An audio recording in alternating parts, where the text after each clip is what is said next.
Every year, as the Cameroonian regime organizes nationwide celebrations to mark May 20th, the so-called National Day, the overwhelming segment of the population in Ambazonia, known historically as the Southern Cameroons, either mourns in silence, protests, or outright rejects the celebration as a symbol of betrayal, the symbol of annexation, and the destruction of their autonomy.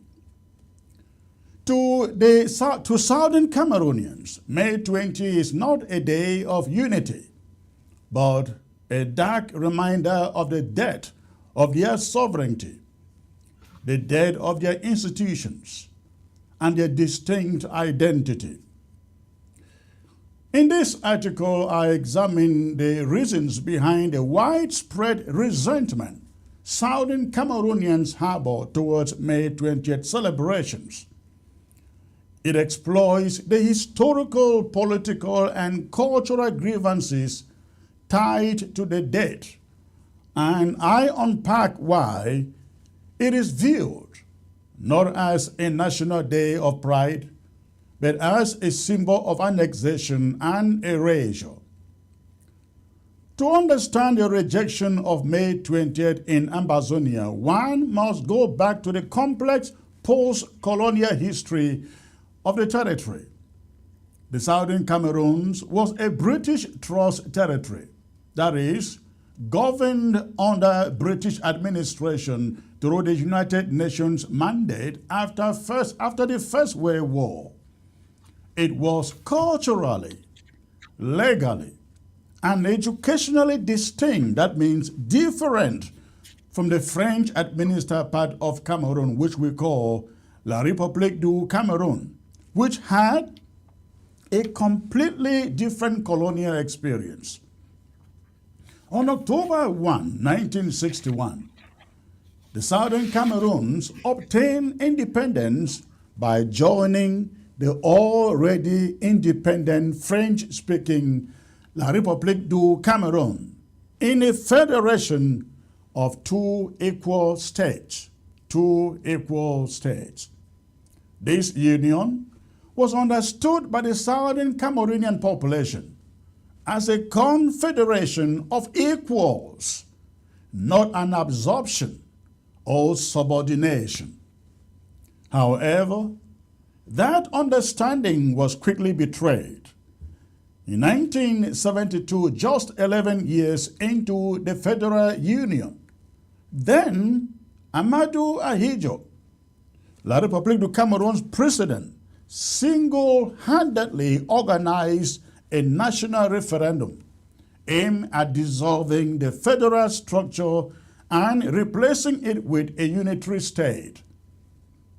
That referendum, conducted without equal participation or the consent from the Southern Cameroonian people, marked a clear violation of the 1961 agreement that brought the two states together.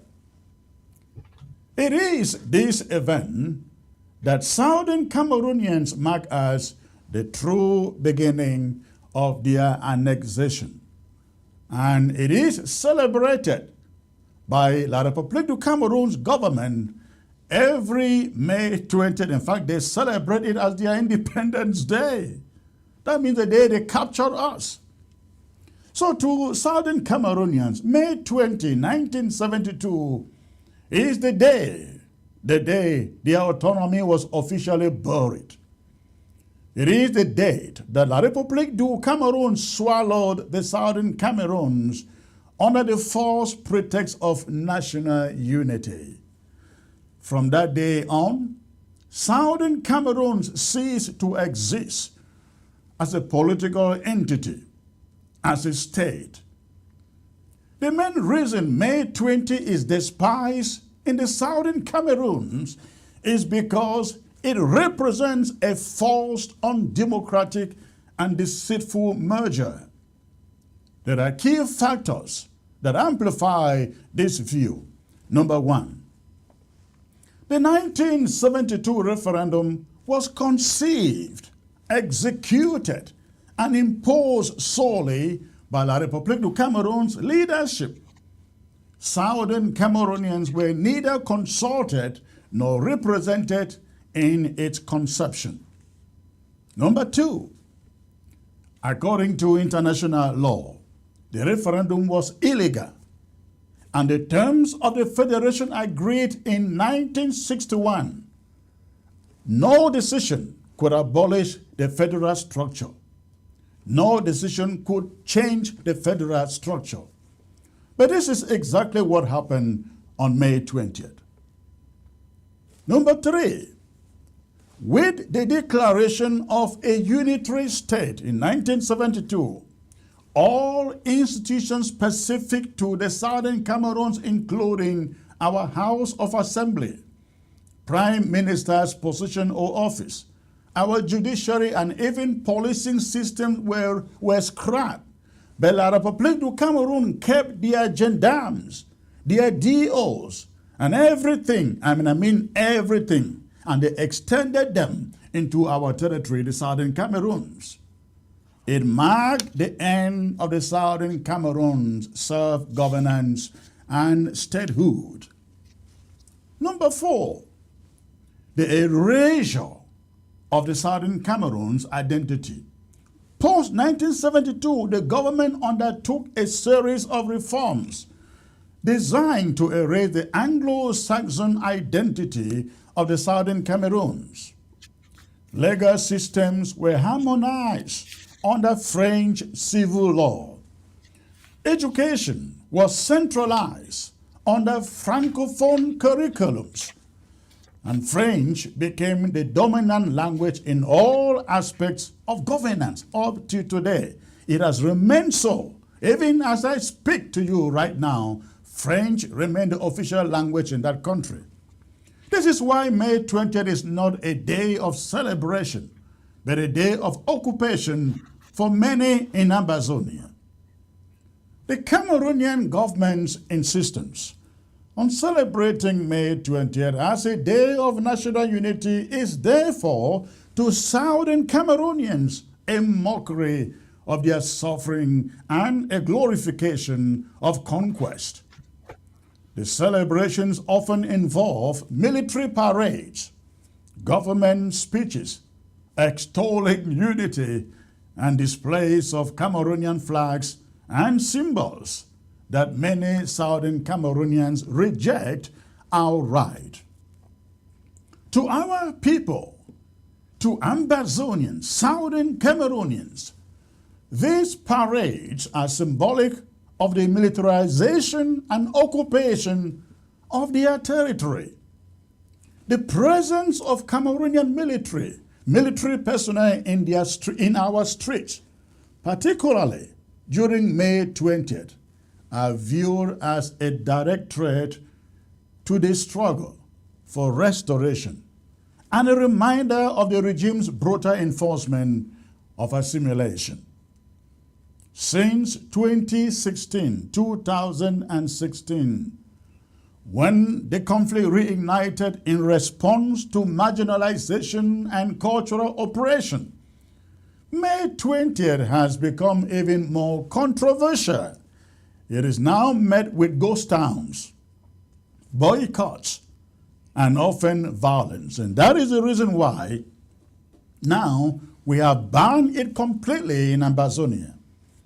Government attempts to force participation in celebrations, particularly from school children and local chiefs, have backfired and intensified the resentment. That is why also we have declared a lockdown on May 20th. But beyond the political and historical reasons, May 20th has left deep psychological wounds in the Southern Cameroonian consciousness. The annual fanfare and flag waving represent the institutionalized denial of our identity, a denial backed by military force, propaganda, and economic marginalization. Why the day is looted. Number one, the loss of language and culture. The imposition of Francophone structures led to the erosion of the Anglo-Saxon common law system, educational models, and civic traditions. In public service, business, the military, and infrastructural development, the Southern Cameroonians have long complained about being treated as second-class citizens. And this began right after 1961, and amplified when everything was carried to Yaoundé in 1972 after the referendum. Since the crisis began in 2016, more than 30,000 Southern Cameroonians have been killed, villages have been burned, and thousands arrested and locked up in Douala, Yaoundé, Bafoussam, you can name the rest. To then watch some governments celebrate unity is a cruel irony. The Cameroonian state has consistently refused to acknowledge the history of the Southern Cameroons, portraying the current arrangement as a natural and harmonious unity that was always intended. This historical denial only deepens the alienation that gets us fighting today for independence. It is crucial to state that May 20th celebrations serves a political function for the Yaoundé's regime. It allows the regime in Yaoundé to project an image of control and cohesion, both domestically and internationally. It is a tool. 20th May is a tool for silencing dissent and reaffirming dominance over restive ambassadors. Yes. Year after year, despite growing resistance, the government continues to spend enormous resources staging parades and forcing attendance, not because people genuinely celebrate the day, but because it reinforces the regime's narrative of an indivisible Cameroon. But Southern Cameroonians have rejected this narrative. They have rejected it and they walked away from it. For the majority of Southern Cameroonians, May 20th is not a national holiday, not a national day. It is a day of betrayal, invasion, and forced assimilation. It is a reminder of what has taken them, of what was taken from them, their land, their institutions, their freedom, and their heritage or identity. The hatred for May 20th is not rooted in ethnic bias or political mischief. No, it is anchored in historical fact, broken promises, and decades of suffering under an imposed union. Until the root causes, therefore, of the conflict are addressed and the historical injustice corrected, any attempt to force celebrations on this date in the Southern Cameroons will be met with rejection. In the words of many activists, May 20th must be desecrated, not celebrated. For genuine peace and unity to return, the regime in Yaoundé must first reckon with the truth of its past, starting with acknowledging that May 20th was never about unity, it was about conquest.